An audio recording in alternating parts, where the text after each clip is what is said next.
শুভ সন্ধ্যা। আজকের ভিডিওটা তাদের জন্য যাদের বয়স 30 বছর থেকে 34 বছর 35 বছর, যাদের বয়স অনেকেরই আর্থিক মন্দার কারণে বহু কোম্পানি থেকে বহু কর্মচারীকে কিন্তু ছাঁটাই করে দেওয়া হয়েছে।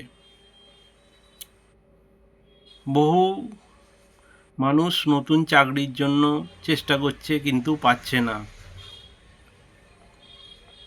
এই মতো পরিস্থিতিতে আমি স্টেশনে বহুবার একজনকে, এটা আমার বাস্তব অভিজ্ঞতা আমি বলছি, একটা ছেলেকে আমি দেখেছি।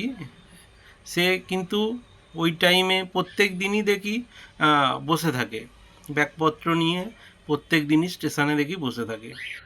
তো আমি ওকে জিজ্ঞেস করলাম যে ভাই, তুমি এখানে প্রত্যেক দিনই বসে থাকো, একইভাবে দেখেছি, ট্রেন চলে যাচ্ছে কিন্তু তুমি ট্রেনে উঠছো না, কিন্তু ঘন্টার পর ঘন্টা বসেই আছো। বলছে, দাদা, আমি একটা কলকাতায় একটা প্রাইভেট কোম্পানিতে চাকরি করতাম, কিন্তু আমার চাকরিটা চলে গেছে, বাড়িতে বলতে পারছি না, পাড়াতেও বলতে পারছি না, কিন্তু আমি এইভাবেই প্রায় মাস দুয়েক হয়ে গেল এইভাবেই আমি বসে থাকি। সকালে টিফিনপত্র নিয়ে একেবারে বেরিয়ে পড়ি 9টার সময়। এখানে প্ল্যাটফর্ম টিকিট কেটে সারাদিন আমি এখানেই বসে থাকি, আবার 6টা বাজলে আমি বাড়ির উদ্দেশ্যে চলে যাই। বলছি, এটা শুধু আমার, ওই বলল যে এটা শুধু আমি করছি না, এরকম বহু ছেলে মেয়ে কিন্তু স্টেশনে, মিলেনিয়াম পার্কে, আরও কিছু জায়গায় গিয়ে সব বসে থাকে, তাদের মধ্যে কথা হয়, আড্ডা হয়। তো আপনারা যেটা করছেন, আপনারা কিন্তু ব্যাপারটা বাড়িতে লোকাচ্ছেন। বাড়ির একটা এক্সপেকটেশান আছে যে মাসের শেষে একটা স্যালারি দেবে। বাড়িতে তো আর জানে না যে আপনি জব করছেন না। তো আমার মনে হয় আপনারা বাড়িতে অবশ্যই বলুন ব্যাপারটা। বাড়ির সহানুভূতি, আপনার বাবা মার সহানুভূতি অবশ্যই পাবেন, সবাই ব্যাপারটা বুঝবে। কিন্তু আপনারা যেটা করছেন, যে বলে বেরোচ্ছেন কিন্তু সারাদিন ঘুরে আপনারা বাড়ি চলে আসছেন, বাড়ির লোক ভাবছে যে আপনারা জব করছেন। এটা করবেন না। আপনারা চেষ্টা করুন যে সময়টা আপনারা বসে আছেন কোথাও না কোথাও, সেই সময়টা নতুন কিছু করার চেষ্টা করুন। বসে থাকবেন না। সময় পেরিয়ে গেলে কিন্তু সময় ফিরে আসবে না। মানুষ শূন্য থেকেও শুরু করে। এত ভেঙে পড়ার কিছু নেই। একটা জব চলে গেছে বলে আপনি আর জব পাবেন না, এরম কিন্তু নয়।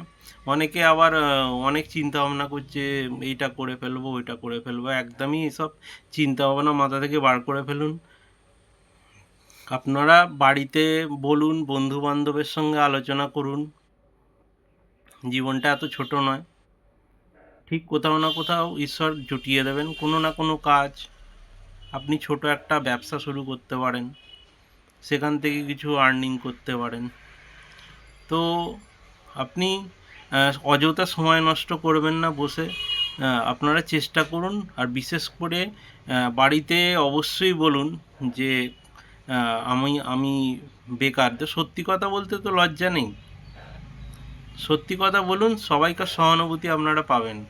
কিন্তু মিথ্যে কথা বললে আপনি ফেঁসে যাবেন। কারণ হচ্ছে, একটা স্টেশনে ধরুন আপনি বসে আছেন ঘন্টার পর ঘন্টা, আপনারই পাড়ার লোক কোনো না কোনো সময় দেখবেন ট্রেন ধরতে আপনার পাশেই এসে বসে পড়লো।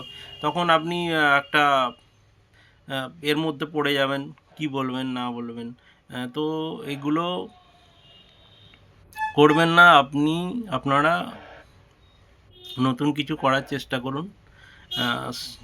অবশ্যই এখন চাকরির একটা মন্দা আছে, কিন্তু মানুষের জীবন তো আর থেমে নেই। কিছু না কিছু ঈশ্বর ঠিকই জুটিয়ে দেবেন। চেষ্টা করে যান, অবশ্যই আপনি সফল হবেন। তো এইটুখানি বলার ছিল। নমস্কার।